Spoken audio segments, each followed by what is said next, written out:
Welcome to Packrafting Fundamentals. In this video we're going to look at what we carry in our buoyancy aid for a lake journey. What a beautiful spot, and I'm really looking forward to getting on the water. But while we're here, let's take the opportunity to chat through some of our gear choices for a day's pack rafting on inland lakes. So here's my buoyancy aid. This is an Astral Willis 515. A great buoyancy aid, 600 grams, it's super light, it packs up nice and flat. So it's easy to carry. It's okay for lower grade white water as well, so it's a real versatile bit of kit. What have I got in it? Well, first of all, I've got my knife. You'll notice there's a little tag here I've got hanging out. That means it's more easily accessible. And this is a palm river knife. It can be operated with one hand. That's a great thing to be able to do. With a mouth tab, and it's a locking blade. Super sharp and serrated. Okay. Let's tuck that back, put that there for now. What else is in here? These are an interesting item. So I've got these web gloves. These are made by Reed, and when you get them, the wrists are about this long. So you can see here, my scissor skills aren't brilliant, but I've cut them down. Why do I carry these? Well, for two reasons. If for any reason I lose my paddle while I'm on the lake, these can act as a spare paddle. Of course, they're nowhere near as good as a paddle, but they will be able to get me to move on the water. The other great thing about these, and the reason they're in my buoyancy pocket, is if I'm separated from my boat on the lake, these things are really good to help me swim. It's a lot easier to swim with these web gloves on. You'll go a lot quicker.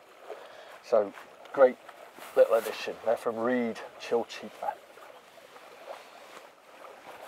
Last of all, in my pocket here, I've got my Garmin Inreach. This is a satellite communicator. It uses the Iridium satellite system. Sometimes in Snowdonia National Park, we've got poor phone signal, and I need to know that if something goes wrong, I can get hold of the emergency services. So on this, you've got the SOS button here. Flip the cap off, press the button, and the emergency services will know exactly where I am. Alternatively, I can text through this. So I can use it through an app in my phone and text to it, or I can text on the device. As well as that, Marianne can see where I am, so it's great. Lightweight, waterproof, brilliant bit of kit, always goes with me. Okay, so that's my main buoyancy aid pocket. There's a second pocket on these buoyancy aids, just tucked away here. And in here I've got a little bit more survival kit. I've got another one of these little aluminium tins. In here I've got cotton pads soaked in Vaseline, and a little S-bit fire block. And also tucked in here I've got a flint and steel and a bit of old bike in a tube. And that there, again, is for when things go wrong. So if I need to get warm, I've got the ability to start a fire using that kit. I've got my phone, it's waterproof and it's in a waterproof case. So I'm going to keep that on my person. So that's going to go in my buoyancy aid pocket.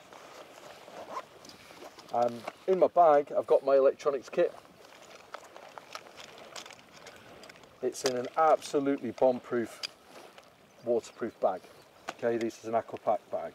All this kit is being carried in case of emergency. If I'm going to rely on my mobile phone to contact the emergency services or my Inreach, then they've both got to have power. Quite often in the outdoors, the temperature means that batteries drain quite quickly, and I don't want to risk them being dead when I need them. So I've got my power pack and the connectors for both devices with me. The power pack's fully charged and checked before I go out.